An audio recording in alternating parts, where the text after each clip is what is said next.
متقبلا اللهم افتح لنا كل خير ويسر لنا كل أمور اللهم انصر المجاهدين وارحم المستضعفين ودمر أعداء الدين واتمس على أموالهم آمين يا رب العالمين. Alhamdulillah kaum muslimin rahimani wa rahimakumullah. Kita lanjutkan pengajian hadis. Kalau di tempat-tempat yang lain itu adalah ba'da maghrib, tapi kalau di Masjid Al-Furqan Desa Pondok ini ba'da isya. Tapi isinya sama, yaitu hadis Nabi, dan kita melanjutkan pengajian kitab Sunan At-Tirmidzi. Hadis-hadis tentang tafsir alhamdulillah sudah selesai. Kita sudah masuk pada hadis-hadis tentang doa. Pada hadis 3391 ini nomor dalam kitab saya. Dari Abu Hurairah radhiyallahu anhu berkata, adalah Rasulullah sallallahu alaihi wasallam ya'allimu, mengajari ashabahu, sahabat-sahabat beliau. Yaqulu, yaitu beliau mengatakan, idza asbaha, apabila masuk waktu pagi, ahadukum, salah satu kalian, falyaqul, hendaklah mengucapkan, Allahumma bika asbahna wa bika amsayna wa bika nahya wa bika namutu wa ilaikal masir. Perhatikan perbedaan antara wirid pagi dengan wirid sore ya. Kalau ini pagi, ya Allah, hanya denganmu kami masuk pagi, dan hanya denganmu kami masuk sore, dan hanya denganmu kami hidup, dan hanya denganmu kami mati, dan hanya kepada kamu tempat kembali. Nah, di sini pakai masir, Pak. Masir itu artinya tempat kembali. Kita baca ketika pagi. Kenapa? Karena pagi nanti akan ketemu dengan sore. Kalau sudah sore, kita akan tidur. Nah, tidur itu mirip dengan mati. Maka ketika kita pagi, kita ingat-ingat bahwa kita ini hidup, tapi nanti akan mati. Nanti akan ketemu sore, nanti akan mati. Nah, maka cocoknya wa ilaikal masir. Wa idza amsa, dan apabila masuk waktu sore, falyakul, maka hendaklah mengucapkan, Allahumma bika amsayna wa bika asbahna wa bika nahya wa bika namutu wa ilaikan nusyur. Ya Allah, hanya denganmu kami masuk sore, hanya denganmu kami masuk pagi, hanya denganmu kami hidup, hanya denganmu kami mati, dan hanya kepadamu akan hidup kembali. Nah, untuk sore nusyur, hidup kembali. Kenapa? Karena ketika kita masuk sore, kemudian kita tidur, nanti pagi kita akan bangun lagi. Nah, sehingga kita ingat kondisi kita. Nanti kita akan mati, setelah mati akan dibangkitkan lagi. Nah, sehingga wiridnya disesuaikan dengan kondisi. Untuk pagi, maka teringat sore, sore itu mati, yaitu tidur, maka wa ilaikal masir. Untuk sore, sore itu kita tidur, nanti kita akan bangun lagi, berarti nusyur, akan hidup kembali. Sehingga perbedaannya ada dua. Untuk yang pagi, Allahumma bika asbahna, dimulai dengan asbahna, baru amsayna. Untuk yang sore, dimulai dengan Allahumma bika amsayna, dibalik ya, baru asbahna. Kemudian untuk yang sore itu nusyur, karena kita akan hidup kembali nanti pagi. Dan untuk yang pagi itu adalah masir, karena kita akan mati nanti pada sore hari, yaitu mati kecil, yaitu akan apa? Akan tidur. Kaum muslimin rahimani wa rahimakumullah, meskipun demikian, tetapi seandainya pagi kita membaca masir, sore membaca masir juga boleh. Bahkan seandainya kita balik, pagi dan sore semuanya wa ilaikan nusyur juga boleh. Taunya dari mana? Dari riwayat yang lain. Saya tampilkan riwayat yang lain di sini. Dalam riwayat Ibnu Majah, Nabi Shallallahu Alaihi Wasallam bersabda, apabila kalian masuk waktu sore, maka hendaklah kalian mengucapkan Allahumma bika amsayna wa bika asbahna wa bika nahya wa bika namutu wa ilaikal masir. Nah, jadi sore pun pakai masir, tidak ada masalah. Demikian juga yang dibalik tadi ya. Pagi sore pakai nusyur. Ada dalam riwayat Abu Dawud 5068, Nabi Shallallahu Alaihi Wasallam berkata ketika masuk waktu pagi, wa ilaikan nusyur. Waktu sore juga mengucapkan wa ilaikan nusyur. Nah, sehingga ringkasnya dibolak-balik boleh. Pagi sore nusyur boleh, pagi sore masir boleh, atau dibedakan. Berarti kalau dibedakan, paginya adalah teringat kepada sore berarti masir, sorenya adalah teringat kepada pagi berarti nusyur. Nah, untuk kita orang Jawa paling gampang dibuat sama ya. Masyir semua atau nusyur semua. Baik, sekarang saya baca panjenengan tirukan. Allahumma bika asbahna wa bika amsayna wa bika nahya wa bika namutu wa ilaikal masir. Nah, ini kita baca besok pagi. Sekarang kita baca, kita niatkan untuk ya sekarang ini. Allahumma bika amsayna wa bika asbahna wa bika nahya wa bika namutu wa ilaikan nusyur. Hanya denganmu maksudnya gimana? Ya artinya dengan pertolongan Allah. Kita bisa masuk sore itu dengan pertolongan Allah. Kalau Allah tidak kasih pertolongan, tidak mungkin kita hidup sekarang ini, Pak. Ya sudah mati tadi-tadi. Demikian juga kita mati ini karena kehendak Allah, kita hidup juga karena kehendak Allah Subhanahu wa taala. Jadi semua itu atas takdir dan kehendak Allah Subhanahu wa taala.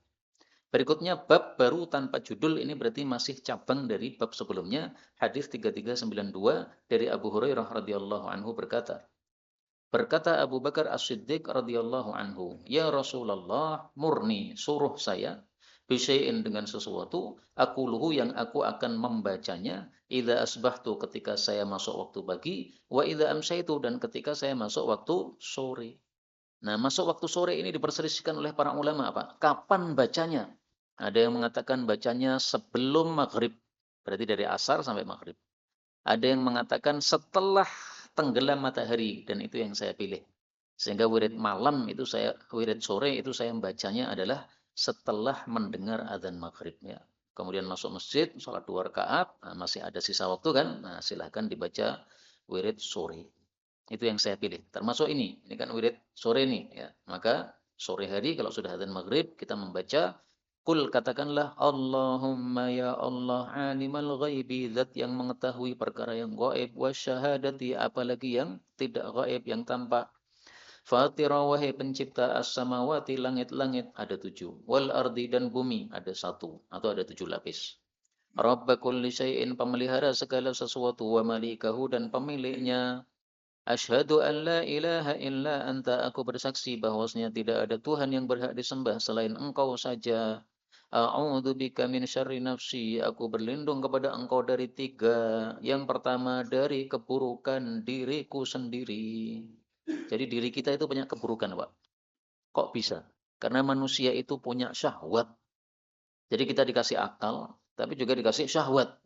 Kalau menang akalnya, perbuatannya baik. Kalau menang syahwatnya, perbuatannya buruk. Ada orang memalsukan ijazah, itu kenapa? Kalah akalnya, menang syahwatnya. Pengen berkuasa, pengen terkenal, sehingga membeli ijazah palsu supaya dipanggil doktor dan sebagainya. Padahal nggak pernah nulis makalah untuk mendapatkan gelar tersebut. Itu berarti kalah dengan syahwatnya. Yang kedua, wa min syarri syaitan, dan dari keburukan setan, karena setan ini adalah musuh paling nyata kita. Sebagaimana Allah Subhanahu wa taala menyebutkan dalam Al-Qur'an, "Innasyaitana lakum aduwwun mubinun." Innahu, sesungguhnya setan bagi kalian adalah musuh yang nyata. Bahkan setan itu menjadi musuh kita sejak turun dari langit, Pak. Sebagaimana Allah Subhanahu wa taala mengatakan ba'dukum li ba'din aduwwun. Ketika diturunkan dari surga atau dari langit ya, maka Allah katakan turunlah kalian, sebagian kalian adalah musuh bagi sebagian yang lain, artinya manusia musuh dengan jin, dengan setan. Kemudian yang ketiga, wasyirkih, berlindung dari kesyirikan kepada setan, menjadikan setan sebagai sekutunya Allah Subhanahu wa taala. Boleh juga dibaca wasyarokih. Kalau dibaca syarokih, berarti itu adalah fathah shinnya. Syirkih. Boleh juga apa? Asyirki dengan sukun. Boleh juga adalah asyarok, yaitu dengan fathah. Roknya juga di fathah. Maka itu artinya adalah al-hubalah. Hubalah itu jaring. Kita berlindung dari jaring setan. Karena setan itu punya jaring, Pak. Ada orang-orang yang dijaring dengan uang, kena. Ada yang dijaring dengan jabatan, kena. Ada yang dijaring dengan cewek, kena. Jabatan nggak tertarik, uang nggak tertarik. Begitu sama cewek, kelepek-kelepek. Nah, itu berarti jaring setan. Dan jaring setan yang paling dahsyat tampaknya ya perempuan itu, Pak. Sebagaimana kita temukan dalam hadis, meskipun hadisnya dhaif, tetapi sesuai fakta. Wan nisa'u, para wanita adalah hubalatu syaitan, jaring setan untuk menjaring manusia. Nah, sehingga banyak yang terjerumus dalam jaring setan ini, kita berlindung dari jaringnya, ya, syarakihi. Qala, beliau mengatakan, kulhu, ucapkan doa tadi, idza asbahta. Pertama ketika masuk waktu pagi. Yang kedua, wa idza amsayta, ketika masuk waktu sore.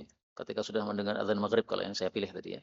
Yang ketiga, wa idza akhadta madja'aka, dan ketika engkau mengambil tempat tidurmu, alias ketika sudah mapan di atas tempat tidur untuk tidur malam. Dari hadis ini, kita disuruh untuk membaca wirid 3 kali, pagi, sore, dan sebelum tidur. Maka sebagian ulama berpendapat bahwasanya kalau kita sudah menjaga 3 wirid ini, termasuk kita adalah az-zakir, orang yang banyak zikir kepada Allah Subhanahu wa taala. Ada dua teori, Pak. Kapan seseorang disebut banyak zikir? Teori pertama ini tadi. Pokoknya jaga 3 wirid, pagi, sore, sebelum tidur. Yang kedua adalah baca wirid setiap saat. Berbaring wirid, duduk wirid, berdiri wirid, dimanapun wirid. Ya. Di kamar mandi wirid, tapi dalam hati. Ya. Di pasar wirid. Nah, itu baru disebut zikir yang sangat banyak. Nah, kita pilih yang pendapat pertama saja supaya ringan ya. Tapi kalau kita mau tingkatan lebih tinggi, ya berarti pilih pendapat yang kedua, zikir banyak itu kalau zikir setiap saat tanpa kecuali. Kemudian kaum muslimin rahimakumullah, tadi saya mengatakan wirid sore, amsa itu, ini saya lebih suka membacanya ketika sudah tenggelam matahari. Kenapa? Karena dalam satu hadis yang sahih, Nabi mengatakan wa masa'a kulli lailatin. Wirid sore itu dibaca ketika masa sore kulli lailatin, dari setiap malam. Jadi sore dinisbatkan kepada malam. Berarti sore itu bagiannya malam. Malam itu kapan? Tenggelam matahari. Nah, berarti wirid sore dibaca ketika sudah tenggelam matahari. Itu mendapat guru kami Syekhuna Shalih Al-Utsaimin ya. Ini hadis riwayat Tirmidzi juga. Tapi kalau mau mengikuti pendapat yang lain, wirid sore dibaca sebelum maghrib, silahkan ya. Yang penting apa? Ada ulama yang berpendapat seperti itu. Baik, sekarang saya baca panjenengan tirukan. Allahumma alimal ghaibi wa syahadah fatiras samawati wal ardi rabba kulli syai'in wa malikah ashhadu an la ilaha illa anta a'udzu bika min syarri nafsi wa min syarri syaitani wa syarakihi. Boleh juga Pak, wa syirkihi ya, terserah mau baca syarak atau syirik, semuanya adalah dua bacaan yang benar karena bisa dibaca dua bacaan seperti itu. Kemudian bab berikutnya juga tanpa judul, ini berarti nginduk pada bab sebelumnya 3393 dari Syaddad bin Aus radhiyallahu anhu, bahwasanya Nabi sallallahu alaihi wasallam bersabda kepada Syaddad, ala adulluka, maukah saya tunjukkan pada kamu, ala, kepada sayyidil istighfar, tokohnya istighfar, maksudnya istighfar yang paling utama. Jadi istighfar itu bertingkat-tingkat, Pak. Ada istighfar biasa, ada yang paling utama. Ya. Dan kata-kata ala adulluka, maukah saya tunjukkan padamu, ini untuk tasywik, untuk membuat orang itu semangat mendengarkan. Ya. Maka dikasih pertanyaan supaya semangat. Nah, sudah fokus lalu baru diajarkan. Allahumma ya Allah, anta engkaulah Rabbi, pemeliharaku, la ilaha, tidak ada Tuhan yang berhak disembah illa anta, kecuali engkau. Khalaqtani, engkau yang menciptakanku, wa ana abduk, dan aku ini hambamu, wa ana ala ahdika wa wa'dika, dan aku ini di atas perjanjian kepadamu dan janji kepadamu. Sama, ini diulang dua kali untuk takkid. Meskipun ada juga ada yang membedakan. mastata'tu, semampu aku. A'udzubika, aku berlindung kepada engkau, min syarri ma sana'tu, dari keburukan apapun yang saya lakukan. Wa abu'u, dan saya mengakui laka, kepada engkau, bi ni'matika alayya, dengan nikmatmu padaku. Wa a'tarifu, dan aku mengakui, bi dzunubi, dengan dosa-dosaku. Faghfirli dzunubi, maka ampuni untukku dosa-dosaku.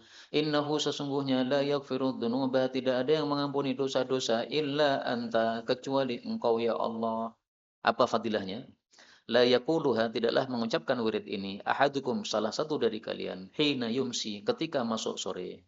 Fayati alaihi qadarun, lalu datang kepadanya takdir, qabla ayyusbiha, sebelum masuk waktu pagi, illa wajabat lahul jannah, kecuali pasti masuk ke dalam jannah. Yang dimaksud takdir ini kematian, Pak. Artinya, kalau sore hari kita membaca wirid ini, kemudian datang takdir kita mati pada malam hari, maka adalah apa? Kita pasti masuk ke dalam jannah. Jadi yang dimaksud takdir di sini kematian. Kalau mati sebelum pagi maka masuk jannah.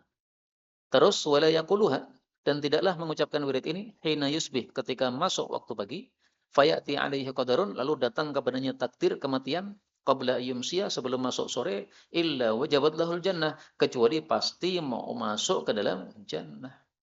Nah, jadi fadilahnya sangat besar, makanya disebut sayyidul istighfar, istighfar yang paling utama.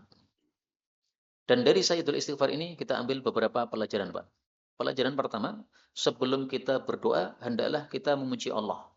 Di sini kita memuji Allah sampai 3 kali. Allahumma anta rabbi, pujian pertama. La ilaha illa anta, pujian kedua. Khalaqtani wa ana abduka, pujian ketiga. Baru kita berdoa kepada Allah Subhanahu wa taala. A'udzu bika min syarri ma shana'tu. Faghfir li dzunubi, ini juga doa. Kemudian ditutup lagi dengan pujian, innahu la yaghfiru dzunuba illa anta. Jadi pujiannya ada berapa di sini? Ada 4.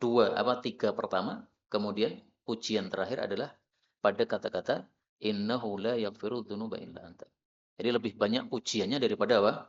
Daripada doanya. Doanya, permintaannya cuma satu tok, yaitu cuma 2 tok, yaitu aku berlindung dari keburukan apa yang aku lakukan dan ampunilah untuk saya dosa-dosa saya. Pelajaran yang kedua, yang dimaksud saya berada di atas perjanjian denganmu, ini adalah perjanjian yang disebutkan di dalam Al-Quran pada surat Al-A'raf. Allah Subhanahu wa Ta'ala mengatakan, "Wa il akhadha rabbuka min bani Adam min zuhurihim."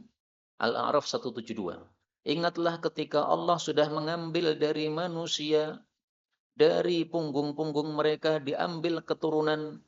Kemudian Allah persaksikan kepada para manusia. Allah mengatakan, alastu birabbikum? Bukankah saya Tuhan kalian? Alias nanti kalau lahir di dunia siap menyembah saya. Qalu bala. Semua kita waktu itu mengatakan, ya, siap menyembah. Nah, ini berarti sudah berjanji kepada Allah Subhanahu wa taala. Nah, kita mengatakan saya masih menepati di atas janji padamu dulu itu, ya. Ketika saya masih roh, saya sudah mengatakan bala, siap menyembah Allah. Nah, itu tetap kita jalani. Kalau orang-orang kafir, semuanya tidak menjalani perjanjian ini, Pak. Mereka menyelisih perjanjian. Kemudian pelajaran berikutnya, bahwasanya di sini doanya ada 2 macam. Yang pertama, doa perlindungan, a'udzu. Yang kedua, doa permintaan, faghfirli. Maka para ulama katakan doa 2 macam. Yang pertama disebut soal, permintaan. Yang kedua disebut isti'adzah, perlindungan. Maka hadis ini menggabungkan 2 macam doa. Minta dan berlindung. Berlindung dari keburukan dan minta ampunan kepada Allah Subhanahu wa taala. Baik, ini adalah pelajaran-pelajaran yang dapat kita ambil dari doa Sayyidul Istighfar. Sekarang saya baca, panjenengan tirukan. Allahumma anta rabbi, la ilaha illa anta, khalaqtani wa ana abduka, wa ana ala ahdika, wa wa'dika mastata'tu, a'udzu bika min syarri ma sana'tu, wa abu'u laka bi ni'matika alayya, wa a'tarifu bi dzunubi faghfir li dzunubi innahu la yaghfiru dzunuba illa anta. Nah, silahkan kalau yang mau masuk surga nanti malam silahkan mati wa. Kalau nanti malam panjenengan mati masuk surga. Mau masuk surga napa mboten? Mau. Mau mati napa mboten? Mboten. Mesti nggih. Kabeh wong ora gelem mati. Pengene urip terus sehat wal afiat, nggih enggak apa-apa kita supaya hidup nambah amal lagi enggak apa-apa. Jadi enggak suka mati itu sudah wajar, Pak. Kemudian di sini ada pelajaran ya. A'tarifu, saya mengakui dosa-dosa saya. Ini disebut sebagai doaul i'tiraf, doa pengakuan dosa. Dan saya sudah sampaikan dulu bahwa doa pengakuan dosa ini adalah doanya para nabi. Nabi Adam membaca doa pengakuan dosa, Rabbana zalamna anfusana wa illam taghfir lana wa tarhamna lanakunanna minal khasirin. Nabi Yunus ketika masuk dalam perut ikan dia membaca doa pengakuan la ilaha illa anta subhanaka inni kuntu minadh dhalimin. Kemudian Nabi Muhammad sallallahu alaihi wasallam mengajarkan kepada kita doa pengakuan, maka doa pengakuan dosa ini termasuk doanya para nabi. Kemudian di sini disebutkan, saya mengakui nikmatmu padaku. Nah, makanya para ulama mengatakan bahwasanya syukur nikmat itu ada 3 macam. Syukru an-ni'mah. Yang pertama adalah bil qalbi, dengan hati, yaitu bil i'tiraf. Kita mengakui bahwa nikmat datang dari Allah. Seperti dalam hadis tadi, saya mengakui nikmatmu kepadaku. Yang kedua adalah bil lisan, dengan lisan yaitu kita mengucapkan bil hamdi, ucapan alhamdulillah. Yang ketiga adalah bil arkan, dengan anggota tubuh yaitu bil amali saleh, dengan amal saleh. Maka mensyukuri nikmat ada 3. Bil janan, tidak usah bil qalbi ya supaya bagus. Bil janan, wal lisan, wal arkan. Bil janan dengan hati, bil lisan dengan lisan, bil arkan dengan anggota tubuh. Ini semuanya cara kita mensyukuri nikmat Allah Subhanahu wa taala. Kemudian dalam hadis ini tadi dikatakan innahu la yaghfiru dzunuba illa anta. Tidak ada yang mengampuni dosa selain engkau. Ternyata kalimat ini menyebabkan Allah sangat cinta kepada hamba. Kita sebutkan dalilnya. Rasulullah bersabda, "Innallaha la ya'jab," sesungguhnya Allah sangat senang kepada hamba apabila mengucapkan la ilaha illa anta inni qad zalamtu nafsi faghfir li dzunubi innahu la yaghfiru dzunuba illa anta. Maka Allah mengatakan, ini hambaku mengetahui bahwasanya dia memiliki Tuhan yang bisa mengampuni dan bisa menghukum. Hadis riwayat Hakim Sahih. Nah, maka ini sangat banyak sekali fadilahnya, Pak. Ada tahlilnya dan tahlil merupakan wirid paling utama. Ada doa iktirafnya dan itu adalah doanya para nabi. Kemudian ada kalimat yang menyebabkan Allah cinta kepada pengucapnya. Jadi masya Allah, ini wirid Sayyidul Istighfar. Ini sekali-kali jangan kita tinggalkan setiap hari, Pak. Pada subuh dibaca, kemudian ketika azan maghrib juga dibaca. Berikutnya, bab ma jaa fid doa, bab tentang doa, idza awa, apabila seseorang itu pergi ila firasyihi, kepada tempat tidurnya. 3394 dari Bara' bin Azib radhiyallahu anhu bahwasanya Nabi sallallahu alaihi wasallam bersabda kepada Bara', "Ala u'allimuka, maukah saya ajari padamu kalimatin, beberapa kalimat taquluha yang kamu mengucapkannya idza awaita, jika engkau pergi ila firasyika, kepada tempat tidurmu. Fa in mita, kalau kamu mati min lailatika, di malam tersebut, mita engkau mati alal fitrah, di atas Islam." Fitrah itu nama lain dari apa? Islam. Jadi agama Islam itu namanya banyak ternyata, Pak. Al-Fitrah itu nama agama Islam. Kemudian As-Siratul Mustaqim itu juga nama lain dari apa? Ajaran Islam. Kemudian Ad-Din, ya. Agama itu juga adalah nama dari agama Islam. Banyak, masih ada lagi beberapa ya, tapi saya yang mudah untuk menyebutnya 4 ini. Wa in asbahta, dan jika kamu masuk waktu pagi, asbahta, kamu sudah masuk waktu pagi, waqad asabta khairan, kamu sudah mendapatkan kebaikan yang besar. Khairan, kebaikan yang besar. Kenapa diartikan besar? Karena di sini tanwin. Sementara kaedahnya adalah at-tankiru lit-ta'zimi.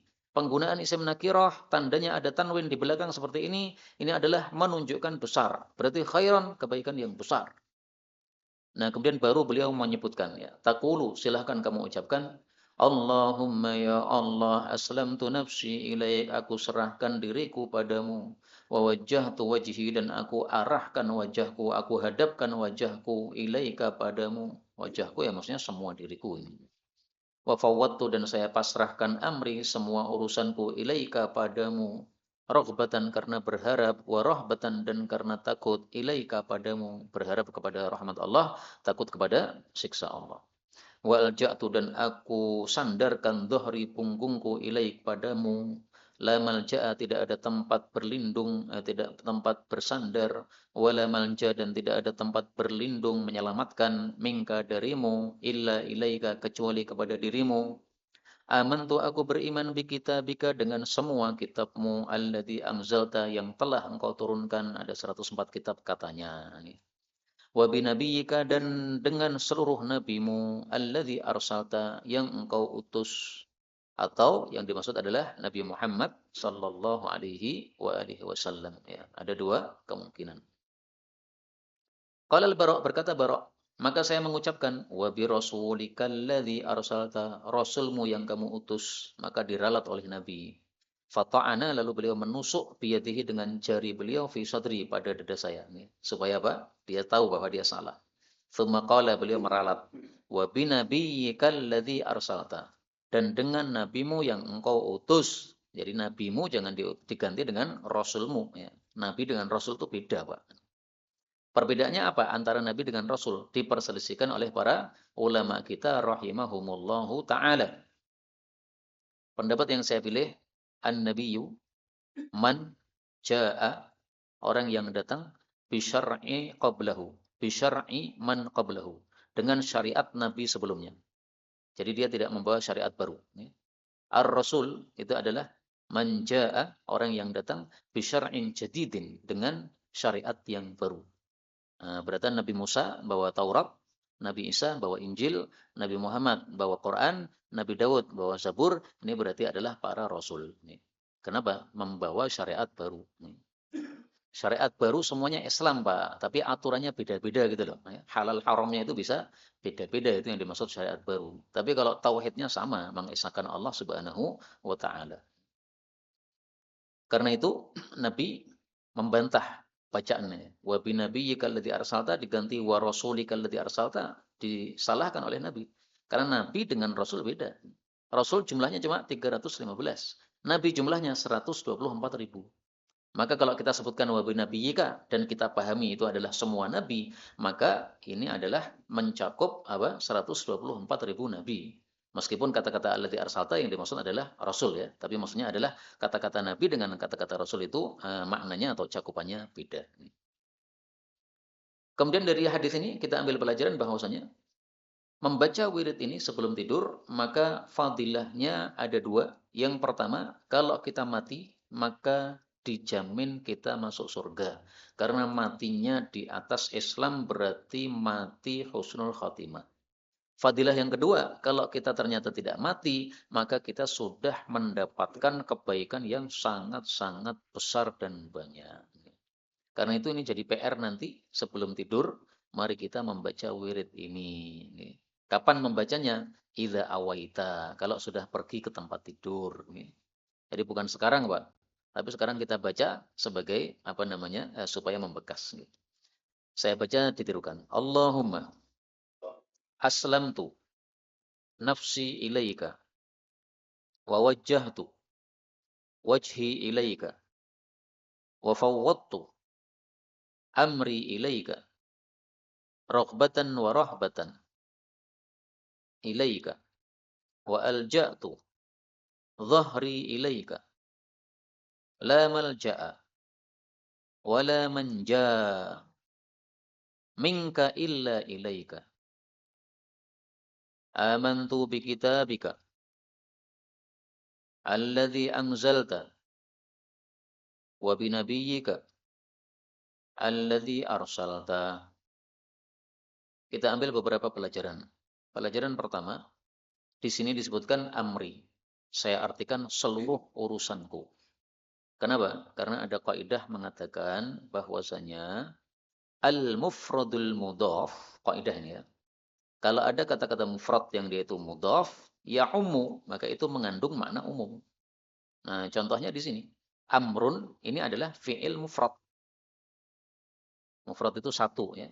Kemudian dia mudhaf kepada ya, sambung kepada ya. Nah, berarti mufrad mudhaf. Nah, berarti ya umum, berarti maknanya umum. Berarti artinya semua urusanku. Demikian juga di sini tadi, Pak. Bi kitabika, dengan semua kitabmu. Kenapa diartikan semua kitabmu? Karena kitab di sini adalah mufrad, sementara ka ini adalah susunan mudhaf tadi. Berarti seluruh kitabmu. Ada berapa kitab? 104 kitab turun dari langit. Maka bi kitabika, al-kutubus samawiyah, kitab-kitab yang turun dari langit, 104 kitaban fima ruwiya. Ada riwayat mengatakan begitu, tetapi memang tidak sahih. Bisa benar, bisa salah. 104 kitab ini semuanya diringkas pada 4 kitab. Quran, Taurat, Injil, Zabur. Semua isi 4 kitab ini diringkas pada Al-Quran. Maka Al-Quran sudah mewakili yang lain. Semua isi Al-Quran ini diringkas pada Al-Fatihah. Kemudian dari Al-Fatihah itu yang paling inti adalah ayat bagian tengah. Iyyaka na'budu wa iyyaka nasta'in. Hanya padamu kami mengabdi, hanya padamu kami minta tolong. Karena Allah mengatakan wa ma khalaqtul jinna wal insa illa liya'budun. Diciptakan kita itu untuk mengabdi kepada Allah. Mengabdi itu apa? Mentaati kepada Allah Subhanahu wa taala, ya, manut kepada Allah Subhanahu wa taala. Nah, maka inti dari semua kitab 104 ternyata satu, Pak, ibadah. Oh, nggih, urip ini ibadah, nggih. Jadi ibadah bukan cuma di masjid saja. Ya 24 jam itu ibadah. Taat kepada Allah Subhanahu wa taala. Kita bisnis jangan nipu orang, karena kalau nipu berarti tidak taat kepada Allah Subhanahu wa taala dan seterusnya. Itu adalah makna dari ibadah kepada Allah Subhanahu wa taala. Kemudian di sini dikatakan, tidak ada tempat untuk berlindung dari siksamu kecuali kepada kamu.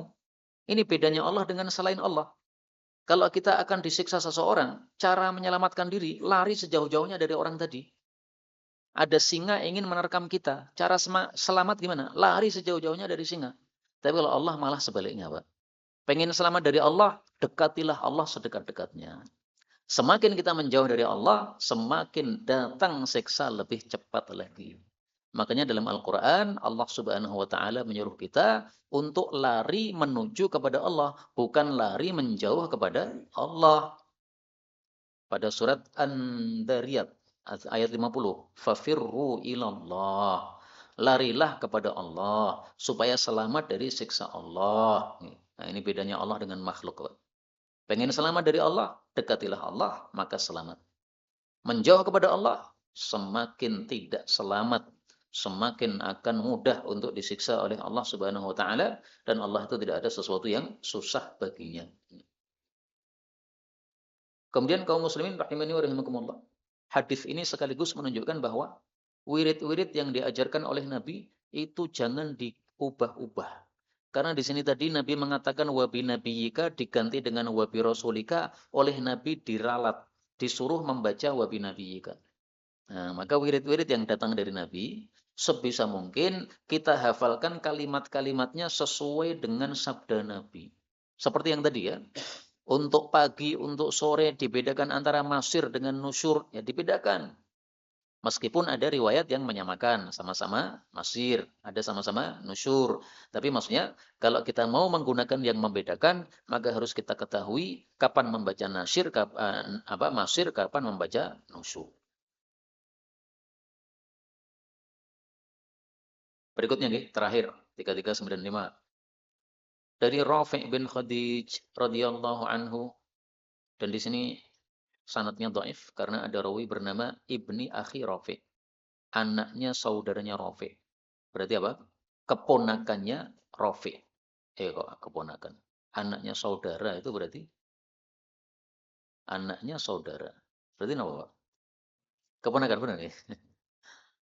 Anaknya saudara. Saya punya saudara, saudara saya punya anak, keponakan. Berarti ini sanadnya dhaif karena tidak jelas siapa dia. Tapi meskipun sanadnya dhaif, hadis ini sahih. Kenapa? Karena dikuatkan oleh jalur-jalur yang semakna dengannya. Makanya Imam Tirmidzi mengatakan hadisnya hasan. Apa isi hadisnya? Bahwasanya Nabi Shallallahu Alaihi Wasallam bersabda, "Idza taja'a, apabila berbaring ahadukum salah satu kalian ala jambihil aiman, pada sisinya yang kanan, thumma qala, kemudian mengucapkan doa, Allahumma aslamtu nafsi ilaika wa wajjahtu wajhi ilaika wa alja'tu dhahri ilaika wa fawwadtu amri ilaika la malja'a minka illa ilaika uminu bi kitabika wa bi rasulik." Ini semakna dengan yang tadi tapi lafalnya beda, Pak.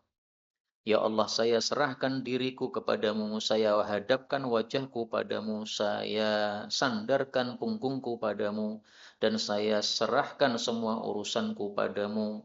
Tidak ada tempat bersandar dari siksamu kecuali kepadamu. Aku beriman kepada semua kitabmu dan semua rasulmu. Fa'in mata, maka kalau dia mati min lailatihi pada malam tadi, dakhalal jannah, pasti masuk jannah. Nah ini kata-katanya pasti masuk jannah, sementara hadis yang sebelumnya tadi, kamu mati di atas Islam. Dan itu saling menafsirkan. Mati di atas Islam, berarti apa? Husnul khatimah. Husnul khatimah berarti apa? Masuk surga. Nah maka satu hadis dengan hadis yang lain itu saling menafsirkan. Dan hadis ini, doa yang kedua, hadis yang kedua ini doanya lebih pendek daripada hadis yang pertama, sehingga kalau kita memilih doa ini tidak ada masalah karena fadilahnya toh sama saja. Kemudian di sini ada kata-kata jambihil aiman, berbaring miring kanan. Ini yang sesuai sunnah. Jadi kalau tidur paling bagusnya pipi kita berada di atas telapak tangan kanan kita begini, miring. Bagaimana kalau kita itu berbaring miring kiri? Tidak ada larangan. Tetapi Nabi tidak suka berbaring miring kiri. Kenapa? Para ulama mengatakan berbaring miring kanan fungsinya supaya tidurnya tidak terlelap sehingga bisa sholat tahajud. Kenapa? Karena hati kita adanya di kiri sini. Sehingga kalau kita tidurnya miring kanan, berarti hati kita itu berada di atas sehingga tidak nyaman. Nah, karena tidak nyaman akhirnya tidurnya tidak sampai subuh. Nanti jam 3 mendengar azan malam akan bangun. Tapi kalau kita tidurnya miring kiri, berarti hati kita itu posisinya sangat nyaman, mantap, diam gitu. Sehingga tidurnya bisa bablas sampai subuh, tidak tahajud. Itu yang dikatakan oleh para ulama kita rahimahumullah ta'ala. Bagaimana kalau tidurnya terlentang, nggak ada larangan. Bagaimana kalau tidurnya tengkurup atau telungkup? Maka di situ diperselisihkan oleh para ulama. Ada yang mengatakan hadisnya sahih, ada yang mengatakan hadisnya dhaif, sehingga diperselisihkan oleh para ulama. Dalam satu hadis disebutkan, dija'atu, cara tidur, asyaitan, setan, yaitu adalah tidur berbaring telungkup. Tapi hadisnya diperselisihkan oleh para ulama tadi. Kata Imam Nawawi hadisnya sahih, tetapi kata guru kami Syekh Mustafa Al-Adawi hadisnya adalah apa namanya? Dhaif. Lafalnya banyak ya. Dija'atus syaitan yang riwayat Ahmad, yang riwayat Abu Dawud apa? Rokala birijli. Ya. Nabi itu menendang kaki saya, kemudian Nabi mengatakan itu adalah tidurnya setan atau dija'atun jahannamiyah. Tidur model eh, apa? Model jahannam. Jahannamiyah. Udah lama nggak saya baca hadisnya lupa, Pak. Apa satu tadi? Nah, naumatun jahannamiyah. Riwayatnya Ibnu Majah. 3725 ada seseorang tidur berbaring telungkup, maka dipukul oleh Nabi dengan kakinya. Nabi sambil mengatakan, bangunlah, duduklah, fa innaha naumatun jahannamiyatun. Tidurmu seperti ini adalah tidur model jahannam, yaitu masuk neraka. Tapi kata Imam di dalam kitab Zawaid, Walid bin Jamil ini adalah seorang perawi yang dhaif. Nah, karena hadisnya dhaif, maka tidak bisa dijadikan sebagai hujjah. Karena itu ringkasnya, tidur telungkup masih diperselisihkan oleh para ulama. Kalau kita ingin hati-hati, ya sudah, tidak usah tidur telungkup. Tapi kalau kita yakin itu hadisnya adalah dhaif, sebagaimana kata guru kami, ya, dan saya juga mengikuti guru saya bahwa hadis ini dhaif, maka berarti tidak harus kita itu menghindari tidur telungkup. Hadisnya Abu Umamah, ya, Abu Umamah yang melakukan, tapi sanadnya dhaif. Inilah kaum muslimin rahimani wa rahimakumullah yang dapat kita pelajari pada pertemuan kali ini. Ringkasnya adalah bahwasanya dalam kehidupan kita diajarkan untuk berzikir-zikir kepada Allah, berwirid-wirid, berdoa-doa kepada Allah Subhanahu wa taala supaya kehidupan kita barokah. Maka mari kita hiasi kehidupan kita dengan zikir, wirid, doa supaya diberkahi oleh Allah Subhanahu wa taala. Benarnya dari Allah. Kalaupun ada salahnya fa astaghfirullahaladzim li wa lakum. Masih ada 5 menit, kalau ada pembahasan dipersilahkan.